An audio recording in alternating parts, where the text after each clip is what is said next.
Hello and welcome to WRLDS TV. Thanks for joining us. We're streaming live from Black Frog Studios in Stockholm, Sweden at our usual time of Thursday at 5. Joining us today is Erich Hugo. He is a full-stack business developer and also the founder of Boss ITG. We're going to start a two-part interview series with him starting today, so keep tuned, and also following next week with part 2 on January 3rd. Stay tuned. For now, we're going to go to tech news.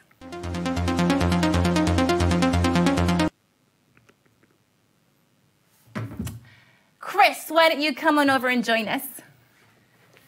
Here we go. Nice, beautiful. Hey, take this. Perfect. Oh, thank you so much. I get to sit in the middle. Center of attention, center of everything. Yes, nice. please. Perfect. Did you watch the Game Awards? Did I watch the Game Award? No, I didn't. You didn't? I didn't. Okay. I'm sorry. Okay. I'm hurt. So sorry. I am hurt. But Yeah. it's okay because they doubled their viewership in 2018. They doubled. Yeah, they doubled. And in contrast to the Oscars, which lost 19% of their viewership. Oh, right. Yes, Yeah. yes. Which is It is to say- growing. Yeah, gaming is king. Who won? I didn't actually watch the awards. Oh my I God. just- Okay, we're going to have to talk with Erich about this. Yeah, I think so. I actually know quite a think few so. games that Really? that I don't know. I actually didn't watch the award either. Okay, I didn't watch Yeah, the actual we're award. completely but unqualified. I do anything. follow quite a lot of Yeah. game streams, so Yeah. you hear a lot about this. Yeah. Yeah. They 26.2 million streams, and they streamed on over. Okay, guess how many platforms they streamed on? 40. Did you read my notes? No, I did you not. just- I did you not. just But guessed there is actually that's around actually the 40. number. Fine. There is actually around 40 big live stream platforms, and most of them cater for games. How many of them are from China? Ooh, there is at least 10 big ones in China, but I don't think did they stream to 10 different ones? I think they streamed 12. They 12 did? actually. 12 Oh different my ones, God, yeah. really? Wow, Yeah. they covered everything. Yeah. Are we streaming to China? I'm concerned. Well, we could be. We Maybe speak that's something we Chinese. should set up. I could do Cantonese. You could do Mandarin. 你好， Hey, 大家，大家很开心啊，看我们的 live stream 吧，就好啊。嗨，嘿，嘿，真嚟啊，嚟啦！就嚟啊真係啊 Okay, don't 黐 say 線啊！鬼佬都識講中文，好得意啊，好得意啊 Yeah, you have that old Hong Kong woman Exactly. Yeah. dialect going. That's nice. Okay. Did you know about Pokemon Go's announcement? Finally, players can fight against each other. You can fight against each other. Yeah. Oh, As but in- couldn't you do that before? Apparently not. There's like this new activation, level 10 and above, where you can participate in this concentration of competitiveness. So it's like not the gym style. It's more like versus each other. Yeah, exactly. Okay, Yeah, cool. not just against. Is the it like real life? application. You hit each other in like real life and take each other's phone? Is that like a part of the game? Have they started to gamify? Like for real? Or For real? I don't know, but I, I mean, want to be Pikachu. this sounds like it could get dangerous. I I'm hope just so. saying. Fingers crossed. Fingers crossed. You know, a lot of people compare Worlds to Pokemon. That is true, though. We do Yeah. get a lot of comparisons with Pokemon, and I love that because that's been a huge inspiration. I played Pokemon Go. I think I played Pokemon Go nonstop for 3 or 4 weeks when it came out, and the girl that I was dating at the time, it drove her completely nuts, and she said, "Stop playing games," and I'm like, "I'm doing research." And that was just half a year before we started doing Worlds. I was extremely inspired by that and how you can get people motivated to go out and play, because that's essentially what we've done in Maboba for so long. So it just really blew my mind, like, you know, how well that actually works. And there were so many things that I wanted to improve on that game, and that's a lot of the things that we brought into Worlds. Like, you're not really active, you're still really in front of your phone, you're not really incentivized to be truly social. You're not, I mean, you're out, but there's so much more that you can do that in that kind of area there. So, viewers, if you're level 10 or above, I think we should hook up and have a play. We should fight. That's what I'm getting from this, yeah? Maybe we can have like an arena here, live stream arena battle. Yeah, we can have green screen. Pikachu. All I want is Pikachu. All right, well, you can play Pikachu. appreciate it. You don't accidentally upgrade her. It happens. Okay, this is cool. Comixify are using machine learning to turn video into comics. Turning video into comics. Oh, yeah. You can turn any video into the page of a comic book. Can you turn a comic into a video? Negative. That's not how it works. Impossible. Well, actually, we've been doing it for decades. But it's much more time-consuming process. Yeah, whereas with this, they have an algorithm which extracts what they deem to be the most relevant and useful shots from the video, take a screen grab, and dump it into a comic strip layout. You know what? I don't think it's impossible to do an algorithm that would do the reverse. No, but I mean, Actually, no. Just saying. I think this is amazing. I feel like we're undermining Marvel and DC Comics. Okay, Maybe making a few bucks out of them. Fair. Guys, this whole animation stuff, let's just have an AI draw in the blanks. Also, maybe we can make Worlds TV into a comic. That would be kind of cool. That's true. Yeah. We could take our interviews and turn them into a comic book series. And you can be a villain. Oh, finally. Finally. Kind of my dream come true. Yeah, and the interview subject could be the hero. And you two could fight each other. And I'll be the innocent bystander, the background talent. Okay. Observing you all so we know it's real. Fair. Yeah. Fair, I like it. I like it. Cool. I think I could be a villain. Yeah. I think I could pull it off. Yeah? I could pull it off. Awesome. Okay. Well, speaking of heroes, I think it's time we brought to the magic seat Mr. Erich Hugo. Are you ready? Are you ready? Erich is coming in here beautiful. And look at that. Oh my God. We kind of nailed it once again there. Beautiful. We've had some problems here with we tried to time everything in the show so that people come in at the right point, but now it's starting to work. Yeah. So I'm just sitting there and I'm trying to not have opinions about what you're saying because I have opinions about everything that you say. Everything. I wanted to say that if you are the villain, you need a cat. I need a cat. You need a cat. Oh my God. And a handicap. And yes, and you have to have like a key word, like that you say, or something like that. So we have something, and you use that. No, but Worlds. Yeah. Whoa. You could be the super bouncy man. Oh yeah. Yeah. And then another thing that you guys were also touching on, I mean, I think that we've all taken for granted that everybody wants to be doing multiplayer games. I mean, what's up with that? I mean, the multiplayer games, in all honor, there's some great single player games. Not everybody wants to be social when they play games. True. You know, and I'm one of those people. I do play multiplayer games. You play multiplayer games with I do play big lots important of people. But I do play CEOs. multiplayer games. But the things I seriously enjoy because it's therapy. Yeah. Singular games is therapy. It's the book reading of the 21st century. Instead of reading a book, you play a game and you go through a story. I mean, that's something that people don't really think about. Yeah. There's value in that. Yeah, but it's kind of coming back. Did you hear about the Diablo 4 or the Diablo 3 team, the whole team at Blizzard made a huge, it was a huge news in the gaming world. Yeah, no, 2 weeks ago, 3 weeks ago. Yeah, 3 weeks ago. So it was extremely awkward. They're really pumping for Diablo 4. Yeah. And it turns out it's basically a Chinese cell phone game. So they're only releasing for phone. Yeah. And they're doing nothing. So actually what's happened is a lot of D3 players are now reverting back to D2. Because Diablo 3 was not as good of a game considered by the people. I mean, I used to grow up on Diablo 2, right? So we play that like crazy. We got all of the items. My friend was one of the top PvP players in the world. But that was a single-player experience. And if you watch in many regards, right? You could play on Battle.net, but you had the single-player story. And when you watch streamers today, a lot of the challenges are speed-running single-player. And but I also think if you go a bit further back in history, because I'm one of the granddaddies of gaming here, okay, I'm the oldest. Do you remember Baldur's Gate? Yeah. I mean, you got engrossed in the story. I mean, it was the actual story that you had. When I was a kid, right back in the 19th century, we had choose-your-own-adventure books. And these type of RPG games just started taking over from choose-your-own-adventure books. Like, so do you go left or right? Go to page 47, you know? And, I mean, that's people like playing with their own minds too. You know, it's fun, you know? And I think that game developers should not forget that. Not everybody wants to be in this super hyper connected world the whole time. Yes, it has got its place, but most of the time it's therapy. You chillax and you sit and you play your game. I mean, it's for me de-stressing. It really is. Yeah.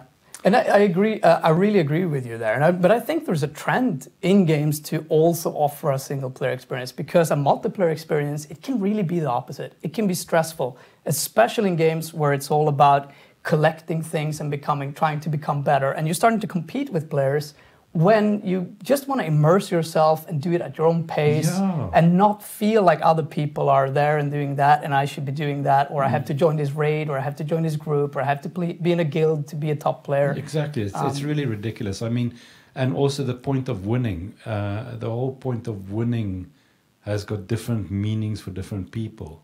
So developing a game where there's an end goal is kind of like superfluous these days. I mean, we're sitting in a situation where we're not doing this to win something. We're doing this because our minds demand it. Like in 1920s, people read books, you know. So, and another thing that you guys also touched on was the Pokemon Go multiplayer thing. And Christian, you and I have known each other for a while. I mean, the offering out there for multiplayer gamers to socialize physically is seriously lacking in the world. And you and I had a chat about it. What about if we start a eatery where people can come in and then play games together, and also kind of like a sports pub, but for esports pub, you know, but really addressing that need. There's nothing really like that in the market. No, I completely agree, and because we were, and we're gonna go. We can take a short dive into this because it is just that interesting, and I think we are seeing that change now. But because internet cafes has been around for a long time, but they catered for a specific type of people, and then they started growing into what is today like Inferno Online, and you have this really gamer-oriented places, which is great. I mean, I'm not saying that's bad, but they really exclude a lot of gamers. I mean, that way where they're framed that way, and you kind of have this attitude that it's all about these top players, instead of just being a relaxing place where you can actually just go and play and you can eat and you can, like a normal bar setting. I agree. I mean, I follow sport. I mean, Lee, I'm from South Africa and you're from New Zealand, and there is the Springbok All Black rivalry. So I love going to a sports pub with my mates and watching a good rugby test. But it will be awesome if I could have that same type of environment, which is kind of, it's good food, it's a place where you can socialize, and then you can also follow some games and play yourself and stuff like that. There is a bar in New York that I think is starting to get it down, but it's more physical games. But it's, may I mention their name? It's Bounce. Have you been to Bounce? It's in Great name. Close to the meatpacking district, and they basically have the floor can turn into like a foosball court, and people can play grown-up Jenga and stuff like that. And I think that's just awesome. Sounds great. And I think for Worlds, the physical iteration of it's going to be super exciting. When you guys start really developing the physical iteration of Worlds, that is going to be fun. That is going to be fun. Should I think so. theme park? Yes. Kind of, yes. Yes. And this is actually something we've been talking about quite a few times. Just talking about Gröna Lund was one of the things. You know, actual theme parks where you have this, where you co-create this space, which is kind of virtual augmented reality. About a year ago. I mean, we were talking about like, why are there so many theme parks out there that has not got connected toys? I mean, it's just, it's an idea waiting to happen. I mean, seriously, phone us, we'll set it up. We'll fix it. We'll make it happen. Yep. And no, but that is so true. And you were actually the first one that also talked about, because tying back to that, World's Arenas. Yes. Right. In these places, you should you're in this game, and all of them can, if they want to, have these World's Arenas places where you can see the local player and you would combat in that particular game. So you have this physical space where you're actually gaming. And I think I sent you this. What's it called? I can't remember the name. Do you remember this Korean esport where they're kind of shooting stuff? Yes, I remember that very well. Yeah. I remember that very well. But I also think one of those things that I believe in the inclusivity of gaming and not the exclusivity. And right now, there's a revenue generating business model behind gaming that's basically excluding a lot of players that aren't that good. They aren't that good and stuff like that. And I think I want the non-good people. I like broken people. I like people that are normal humans, but they love gaming. And they're never going to get the highest scores. But like you said earlier, you have to get the top lists. And it's kind of like people lose interest, you know. And that's what happens in the physical sports world. I mean, don't underestimate what we can learn from the physical sports world already. I mean, we're sitting in a situation where if you want to be a football star, these days, or football player, if you don't have any kind of ball sense, nobody's going to want to play with you. That's sucky. You still want to play. I want to play, even though I'm not good at Battlefront, I still want to play it. Yeah. And yes, I get my ass kicked. So but it's okay. You need institutional support then. I mean, the sports market has the culture has been cultivated. Well, I think the thing is that certain countries who have a very strong capitalistic system, they've got one product, and their product is money. It's shareholder value. Whereas we have to ask ourselves, is that our product? Is Worlds making games and to make money or to actually give pleasure to the players? I mean, and that's a big question that we have to ask. And I think it's a generational shift because younger people these days are more interested. The money will come. They're not so absolutely hungry for shareholder value. But I think that we need to use gaming as an inclusive thing to get everybody to play. That's much more important than shareholder value. I agree. And you see this on these. I mean, there's been so many scandals lately in the gaming community. You were talking about Diablo, loot Fallout, boxes. Fallout 76, a huge blunder. And also EA, a couple of months ago. But the way that they try to monetize the game, I mean, there's become really a catchphrase. That EA said, like reward, you know, they're trying to kind of tell you that they want to reward you with all of these sort of small things that you kind of need in the game. They're taking what cell phone game did, which is, okay, play for free, but you have to buy everything.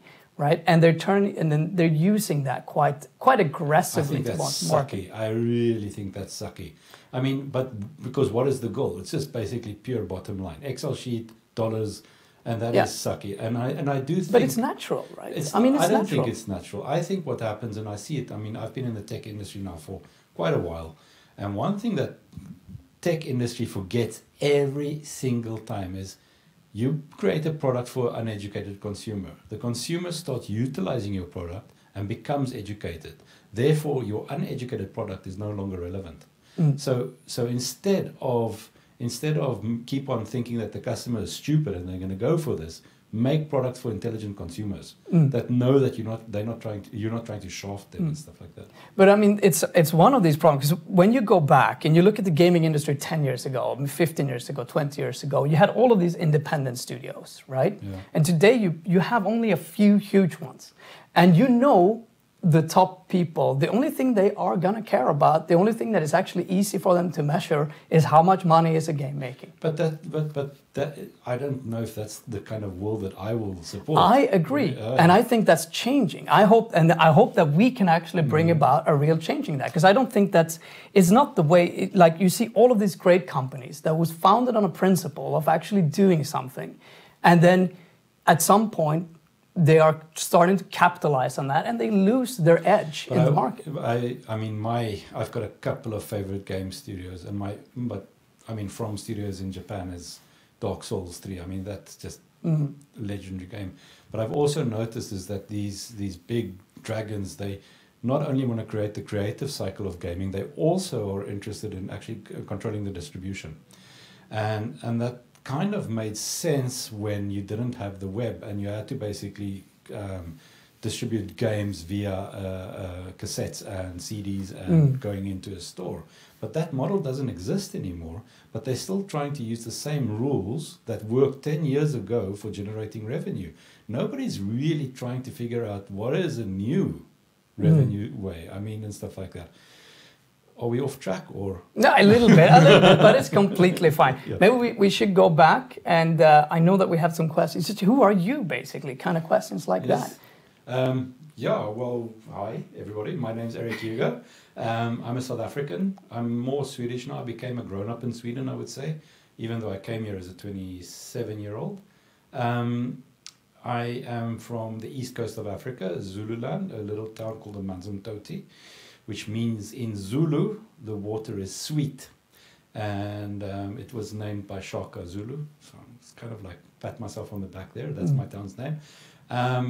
Grew up on the East Coast. My dad worked for a semi-governmental organization there, and I got my first gaming console in '79, I would say. 76 to 78 television was legalized for the first time in South Africa because the apartheid government wanted to control the information, so they didn't want television. So we got televisions, and the first thing the kids went out and did, they bought Atari 2400. Oh, nice. That's it. So that was my first console game, and then my older brother bought a ZX Spectrum, and my first, I mean, we all talk about the cloud right now, and I hear that's one of those words that gets thrown around. I mean, it's basically, cloud has been around for a long time. I mean, it's just now it's got a nice word and stuff like that. But I saw a WAN computer the first time in 1982, and I don't know if any of you guys know the brand, but they used to make these big computers that had like workstations on the side. And I remember the network technician telling me, connected computing is the future. And that was 83, and Apple Lisa was released, or Apple Mac was released the next year and killed network computing completely. And then it was like for 20 years, the race between private computers, and then the web changed it again in 1994, I would say, when Mozilla came out the first time. And then, so I grew up in that environment. My first email address, I think I got in 1990 when I was at university, studied law. Not very successful, but I tried to. Went to the army because all white boys in South Africa had to go to the army. And I think that, like most people of my generation, we're still suffering from post-traumatic stress syndrome from the fall of apartheid and stuff like that. So all the kids just wanted to get out.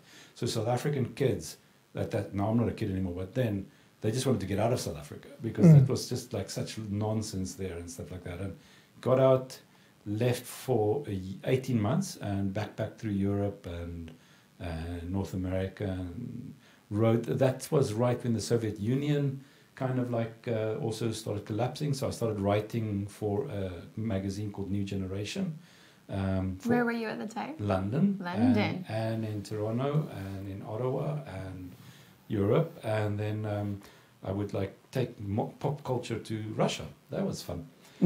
But then I decided, 24, have to grow up. Time to go home, went back to South Africa. My older brother had started a company called Internext. And his reason for that name was Internext. The internet's so new, this is 94 now, so people will go, so you're the guys that own the internet. Go, yes, sign here please for your dial-up modem. And while we were always kind of odd, so while everybody was going to the big cities, we realized that South Africa is a country that's semi-desert and it's full of mines, so let's wire the mines, let's get them connected. And we started focusing on the Karoo and the Kalahari desert, and we had lots of customers there.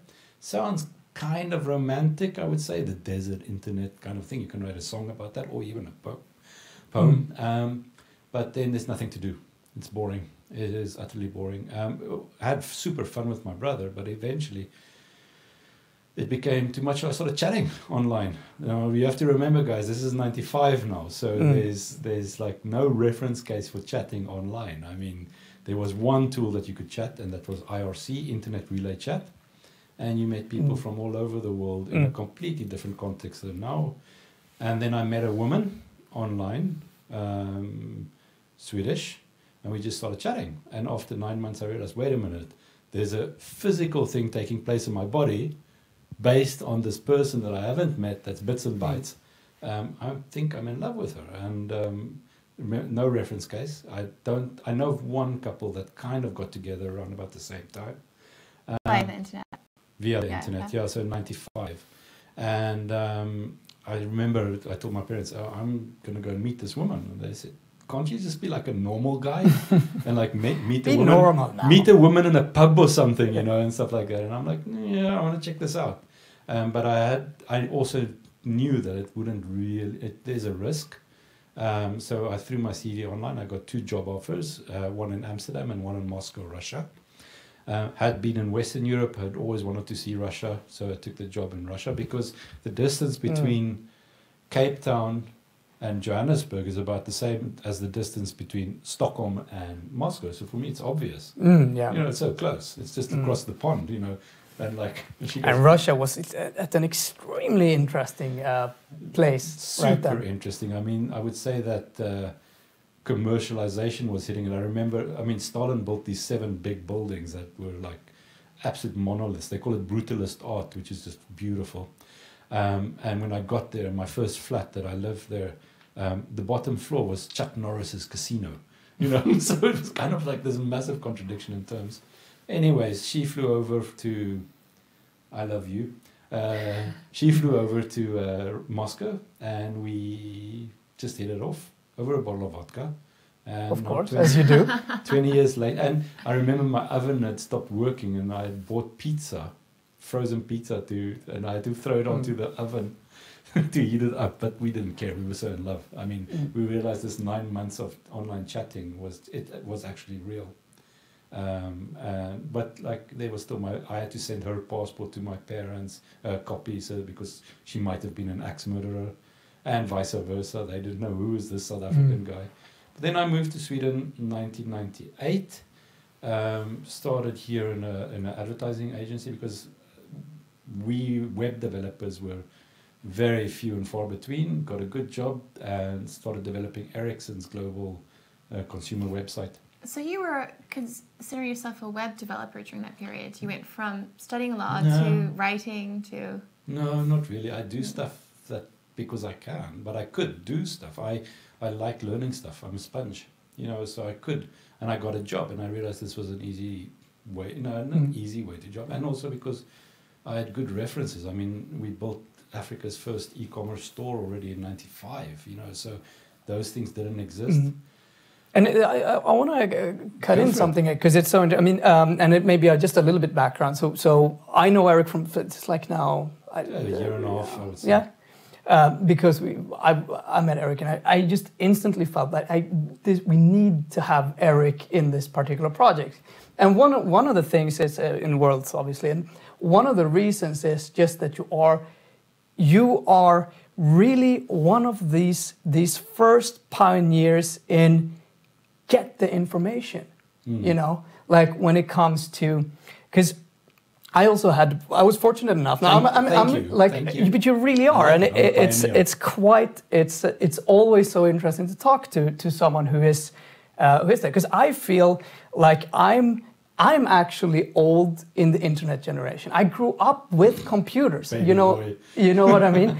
Like I grew up with computers, but a lot of the people that was my age, they didn't. No. You know, we had LAN parties. I didn't never feel, we're talking about knowledge, I never felt like I had to learn anything. Because, I mean, to me, in a sense, like to me, all the information is there. Yeah. You know, how can you argue about this? The information is here. Let's find out. Let's learn as we're doing it. But it's also to move naturally in that information overload environment. I mean, everybody's got access to it, but very few people actually use it to their advantage. And I mean, I can give a lot of people use it to their disadvantage, which is even worse just today. I don't understand that. I remember, so I went to work for Nokia, and I was with Nokia for quite a while. And I remember when the first connected mobile phones came out, and we had a customer event where we took a bunch of our clients here in the Nordics to Mobile Web Congress in Barcelona, and we gave a telephone to everybody, and all these telephones had connectivity. You could surf the web with them, but everybody had that same tool in their hands. So at the customer event, we organized some games for the customers, and one of the games was which team could solve a Rubik's Cube the fastest. You know, so it's like groups of 5 people, and our group won the whole time. Because I realized that and Kenneth, I admit this now in live TV or stuff like that, the reason why we won is because I cheated. I had my connected phone here, and I actually surfed to a website that says imprint the front page and the front side and the left side of the Rubik's Cube, and we will give you exactly the movements on how to solve it. And people would just go, "You're awesome with a Rubik's Cube." And I'm like, "I got this." But like that's being not scared of tools. Not scared of tools. I think a lot of people are still very scared of tools, you know, but seeing it as a tool, because the competence is with you, not with a tool. And a lot of people put their value with their tools rather than actually the value with themselves. And after that, I became head of business development at in R&D at Bonnier. But then I also realized, 37 years old, time to do my own thing, and I started a company called Interesting Times Gang, which is a company. I mean, we knew what we wanted to do, but we weren't sure. We were going to kind of like iterate our way forward. And then in 2012, a big traditional design agency bought 50% of the company because they had the wisdom of foresight to realize that their world is going to be turned upside down by digital world as well. And that's not that common. And this, by the way, is Boss, who we actually from Baboba had been teaming up with before. So that's actually the connection there. And also, like the fact is that Baboba came to Boss because of Marlon, who you guys know very well, and she's helped with the brand, and she's great. And then you and I met, and you just told me about, wait, I've got this idea, you know, and that's kind of like, and I said, well, come and sit with us and develop the idea. Talk to people that think like you around you, and it worked. And I think that now the company is rocking, I would say. Talk more about Boss ITG. So Boss ITG is arguably the most awesome company here in the Nordics, and we're aiming to take over the world in terms of giving customers bravery. We're basically bravery for hire, you know, because we believe that everybody's competent, but you need fearlessness if you want to test something new, and if you want to iterate it, you need competent people, that's a given, but fearlessness is not something that you can basically say, okay, give me fearlessness, and we say, listen, we've got this, you need to change your company, and we help you. And even then with Worlds, actually, we developed a new product called Startup as a Service, which we realize is that this is something that's a lot of people that's got great ideas. They are on a shoestring budget. They can't hire competent and fantastic people very fast, but they need an environment. So let's staff that up for them. Let's get the people that vibe with them and stuff like that. And we're good at picking people. But then we also do a lot of, we say that we bring emerging tech to a consumable environment. Our original tagline was from gears to gigs, you know. Pretty cool. I like that still, but I've been overruled. You know? They overruled me. God damn it. And one of the big brands we should also talk about is Sound Industries and Marshall, and how that'll I mean, one thing is that sometimes you do things and you don't know things or that you're actually creating a product. But so I'd been working as a business developer for Nokia for like 6-7 years, and Sweden was very unique at that stage, because Sony Ericsson was the biggest here in Sweden, and I got a lot of room to maneuver with the Nokia brand and do crazy stuff. So I started this thing called the Nokia Music Kit, which was at that stage, this is the days before USB, guys, you know, so you couldn't just connect a phone to your a headset to your phone. I started this thing called the Nokia Music Kit, which was a memory card with some Swedish artists preloaded and a headset, and we sold it bundled with a mobile phone. And then I met a chap called Gregor Hägglin, who's the CEO of, or used to be the CEO of WRLDS, the skateboard company. And WRLDS had at that stage like started touching the ground in terms of making colored headphone sets. You know, why not make colored headphone sets? Because they were sitting inside their stores and they were actually noticing people were coming in and were actually looking how good a headset looks on them rather than the audio. The audio had to be good enough. And it's worth to remember here, just that this was really at a time, for those that remember, this is not strange, but for a lot of people that can't remember, technology stuff used to look really shit. Yeah, you know, like a Ford Model T. It was like there was some pride in making them look like they were really hard to understand. You know, and the design purpose. Apple did change that internally and a little bit externally, but some stuff like that, like just, seeing stuff and technology as a part of wearable was started then. And a lot of those thinking now goes through so much of iteration of tech. How do you wear this has become a question. I mean, you can't have tech anymore that's ugly. Why? It's stupid. Because why should consumers be subjected to that? I mean, people like pretty things, make pretty things. That's fine. And the same goes for clothes and just for technology as well. But then, so the project manager there, or the marketing manager, was a chap called Konrad Bergström, super dynamic guy, and he took this idea and he said, wait a minute, I think he might have been responsible for the colored headphones in WSC. I'm not sure, but it's an internal thing there, and I don't want to piss anybody off because people are sensitive about creativity. But he realized that he was onto something. He's going to make Urban Ears. And he started Urban Ears then, and I had the privilege to be on the board with the company and with the start. And as the company grew, we realized that certain competences need to come in.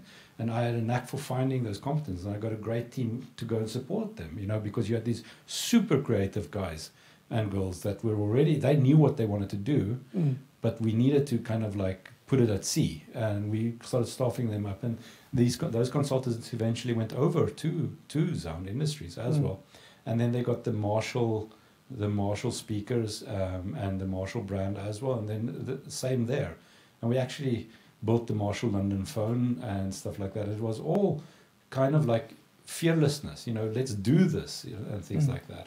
So, and maybe to just take it back there for those who have very little background. So what Boss ITG basically does in a way is that it helps startups and companies to really join in the IoT kind of revolution specifically. Like, how do you build modern products and how do you launch them on the market? So it's like from the very from the beginning, from the idea, all the way through to market launches and beyond. So it's really... That's why I'm called a full stack project manager. And when people think of business developer, when people think of full stack, they think programming. But for us, full stack is what Christian says here now. It's how do you pre-plan? What is your go-to-market strategy? Because the product's going to get developed in any case. You need a person that has a good opinion about the color of the product, but also how the market is going to receive the product. These verticals do not exist anymore. And we see companies that put themselves in verticals, they get their asses kicked. And yes, and to take like an example of that is, and this is a huge issue. We worked with that in Waboba for so many times, we're having a product development team that cares about the development and the production of the product. Exactly. And they are disconnected in a way from the sales and marketing and they team. have no commercial KPIs whatsoever. Exactly, right? So and often it's some idea that for some reason is the one that is being pushed through, and there is no real priority at scale, like what is the most important. And it's so important specifically today, to work really agile, really fast, and really iterative, because the market is changing. You think you can plan something 2 years ahead? Yeah. No, you have no idea what's going to be happening. You don't. So you need to be really fast, and you need to have people there in this team that is doing it, that can handle the product from the very beginning until the very, very end and beyond, because then you start to reiterate. But I remember also when you and I sat there and we were doing the first things with WRLDS, we were actually talking to end consumers already. We were talking to end buyers. We were talking to the big telecoms companies and giving them updates, getting their feedback directly in. Because if you sit in your isolated bubble and you develop a product, you're going to get, seriously, nerds, we can deep dive into technology and forget that we have to sell the product. Yeah, it's really easy. And if you're a salesperson, you forget often that it's not about the distributor. Exactly. Like if you're an account manager, you tend to get locked in with what your direct customers, the feedback that they're giving you. And all of us in the chain have bias. And it's so important to kind of be able to have people with experience of the whole chain that can say relevant things, because you're trying to build something that needs to be able to be flexible. Yes. And you need to ask those questions from the start. You need to know, how the hell is this going to pass these certificates? You need to actually think about that even a little bit in the beginning, not to make it a huge thing, but you need to actually consider it and see the whole path. We've got a lot of startups and well-funded startups and also big companies coming to us. Yeah, we've got an idea for IoT right now. And then as soon as we tell them, yeah, but you have to get certification. What do you mean we have to get certification? Yeah, well, you have to make that part of your product production budget because you're going to have to pay 100,000 euros to get the radio frequency approval for your products. And they don't think about it because they think just the product, having a great product there is going to, the market's just going to pull it. But you have to push and pull. Both sides have to work in tandem with each other. And I think, I mean, another thing with Worlds that is obvious for you and me, but like a lot of people haven't really realized that you can build $1 billion company in 18 months now. I mean, this was never possible 20 years even ago. No, and people come and say, oh, you know what, internet is, you know, it's saturated. Right now, and this is what part of what we're doing here as well, it hasn't even begun. No. The changes that are coming now is going to create a completely new landscape. You think about Facebook, Google, you think about all of these new companies, they're old, you know, and what is happening now they weren't even step one. They weren't even step one in this evolution. I mean, we're still in the starting blocks of how the web and connectivity is going to change our society. It's gonna, and if you have the time, obviously go back and see the other ones, because we're talking a lot about this in a lot of different fields, such as biohacking. We're talking about on the blockchain. We've been talking about artificial intelligence. I'm sure we're going to get into that, but it is in AR and VR naturally, but it is really going to transform stuff and the possibilities there. Because I really want to get that message across, because there is this idea that you can't really do anything, or if for instance, even so, like if you can't code, you can't really do anything. If you maybe don't understand some parts, you can't do anything. The reality is, in this new sphere, it is not primarily about tech. It is about actually understanding what we're talking about, this whole kind of understanding, seeing the whole chain, and being able to use internet to solve problems. Exactly. I mean, get ahead. One of the things that I feel is kind of like hamstringing us right now is that we've got an industry, a global industry that is built and based around 20th century rules about how businesses should be run. And here we've got this monster, a unicorn, called the internet, which is changing all those rules. So what is this? The traditional industry is kind of like fighting back, and they're trying to get the internet to follow the rules of the traditional business model. And it makes a lot of sense. I mean, it doesn't. What I'm saying is, from their point of view, you have to, I'm against it and it won't hold. But when you're at the top, people go conservative. You don't want to change things if you are there. But now that we know that, now that we're aware of it, that we are aware that our behavior trying to protect our business model is going to kill us in the long run, because we're going to protect ourselves to death. Yes, you know, and the creative people in those organizations, they will leave. Yeah, they will. It's like the I think we're talking about this. And this is one of the problems with IP. I'm sure we're gonna start talking about this a little bit. But one problem with IPs in general is that, say now, okay, if you have mostly a very traditional or older, employee base, it is, I suppose, fine to protect them to some sense.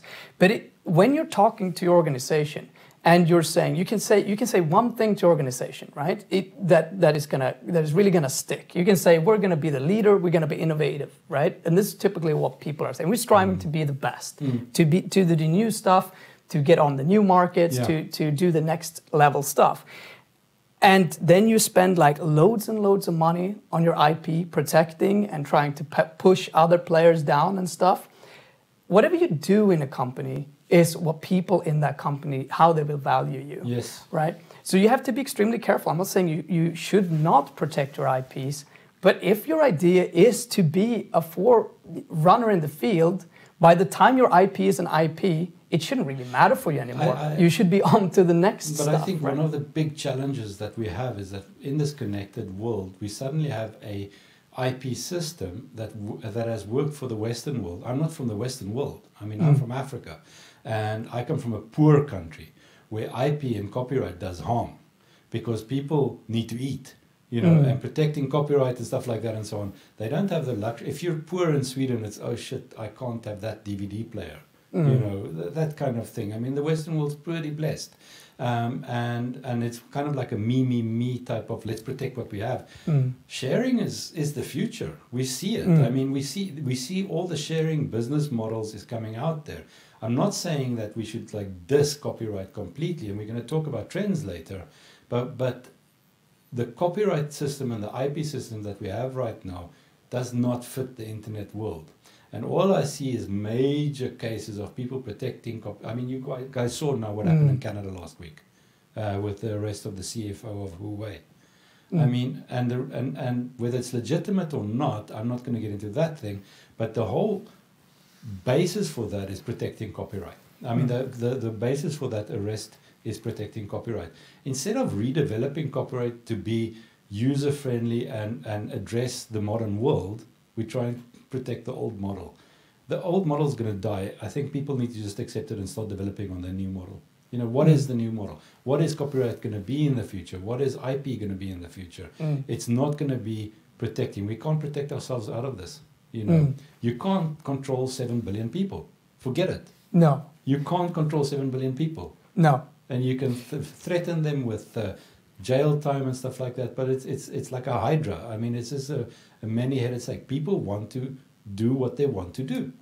That's it. And the company's not going to tell them you and what you're pointing at there as well, which is so important. I mean, I lived in China for a long time, and if there's anyone that gets blamed for stealing patents and copyright, I mean, you can see this hilarious McDonald's copies. You know, like you go like, oh, this is amazing. Yeah. I saw KFD the other way, Kentucky Fried Duck. It's great. Like, but that's awesome. Yeah, I mean, it is awesome. And but these people, like you say, it comes down to a certain level. I mean, I'm gonna survive. I gotta do something. This is working. I'm gonna do something similar. The resources that companies and people spend trying to protect stuff when they could move on to the next stuff. I met this Hong Kong, and I think I've actually told this before because it's so illustrative of this kind of point. I'm not sure if you remember Crocs. Yeah, these kind of horrible shoes, to be honest. They're super comfortable. They are. I dig it. They are comfortable. Unless you've got sweaty feet. Unless you have sweaty feet. So yeah. Let me not get into that, right? But the point is that, so they were making Crocs for kids. I can't remember the names now. There was this big brand that they have in this Hong Kong. Kid Crocs. They were kid Crocs. And the idea is that they looked like, you know, dinosaurs' feet. They looked like lion paws and all that stuff. And when you walked in the sand, particularly, they left imprints. Yeah. So you had this little. Awesome. It was so incredible, cool. Smart thing, and they did this, and they had their own brand, and they sold everywhere, and they cost. I think they cost like $30-40 in the store. They cost about $1 to make. I mean, that's the brilliant thing about Crocs is the markup. It's incredible how cheap they are to make. But we walked outside because I was out with him in Hong Kong, and he showed us some store where he was selling them, and then we walked outside, and he showed us just a local little store with cheap knockoffs, where the same shoes that he is selling with the knockoff brand were selling for, I think it was $2 or $3, right?